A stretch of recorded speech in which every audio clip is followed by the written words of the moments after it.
presentation. All eyes on you.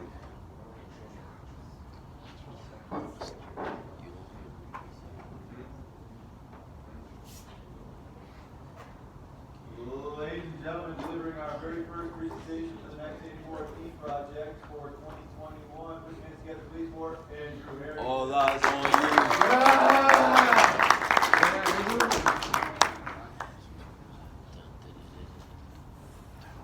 Nothing vast enters the life of mortals without a curse.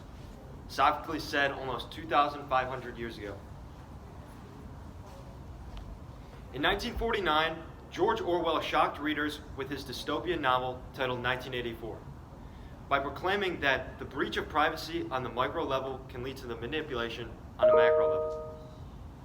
Although considered at first to be a work of science fiction, it now provides a clear and deep understanding of the modern political world, rising back to the bestseller list during this recent political era.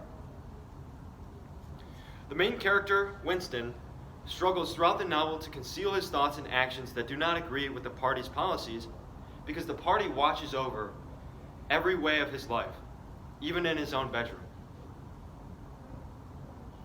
The biggest difference people point out when comparing the novel 1984 to the world of today is that in 1984, we cannot choose between whether or not we are watched and have a telescreen in our room, but today we have a choice whether we are watched by the use of a smartphone or not.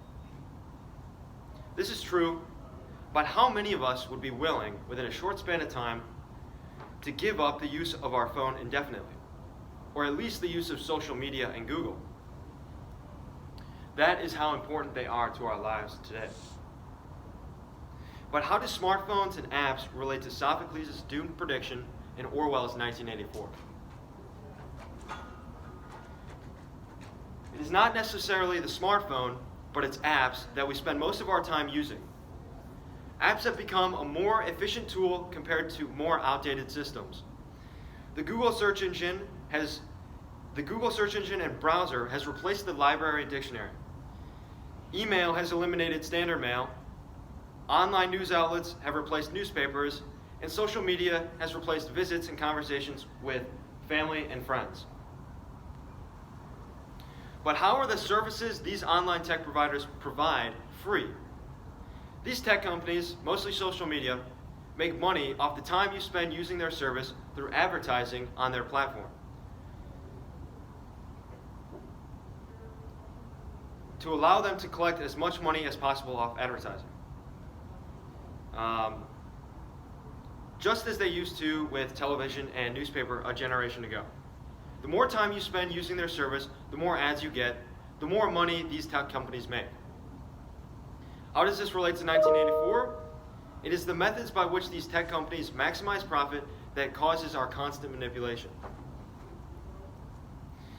It is in the best interest of the company to have you spend as much time as possible on their social media platform, to allow them to collect as much money as possible off advertising.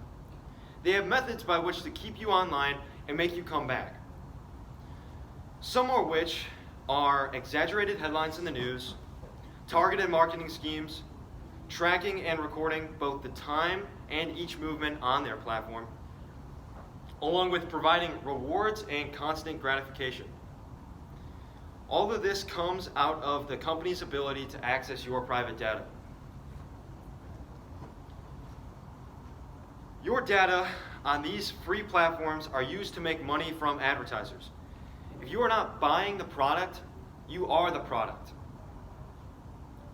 Edward Tuff once said, "There are only two industries that call their customers users: illegal drugs and software." Excessive usage of social media has two main effects. Try deleting all forms of social media from your phone. Notice how your behavior changes throughout the day and week. There will likely be many times you feel unoccupied, uninterested, bored, and without thought. These are withdrawal symptoms, and they increase one's risk of depression, their lack of interest and pleasure. Many who have a genetic predisposition to depression might also have a genetic predisposition to addiction. addiction is already known to worsen the effects of depression. The constant and ill-disciplined use of social media might very well be a serious factor. That has a micro effect on the individual, but how does this have a macro effect on society?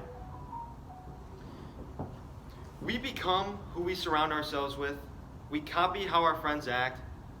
Our thoughts become actions and reflect who we are. Social media thrives on short and quick responses and comments. The quick and shallow communication inputs lead to simple output ideas and actions. People become too impatient to think deeply, and it becomes irrelevant. People complain about books being too boring and too long to read, but their minds have been short-wired to absorb only quick headlines and shallow content.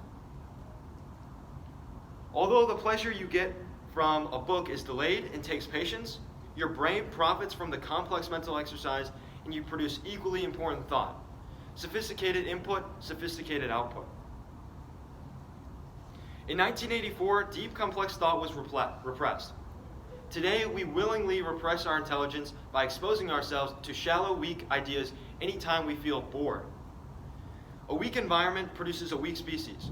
Depriving ourselves of challenge makes us fragile and more dependent on the ideas of others. We have no say, we become the governed. We are ruled by those who are more intelligent and more cognitively independent. Since the cognitive revolution 70,000 years ago, the most powerful humans were those that were of high intelligence and cognitive function and used it to better their own condition. This is just as social media companies and corporations in general do to not only survive, but thrive in the world today. The executives have a responsibility to their shareholders to increase profits.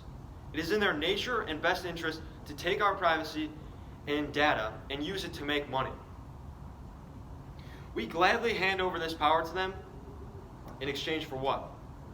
The manipulation and subversion of our own consciousness. But as an individual, what is in your best interest? How can you thrive in this world of chaos? Should you submit to the gain of others, or should you empower yourself past immediate pleasure? I'm not sure which is best for you. It is for you to decide for yourself. But through discipline, responsibility, and a true unwavering desire to thrive, while you find success and be resilient to the forces that try to limit you and your own intelligence by exploiting your privacy. Okay.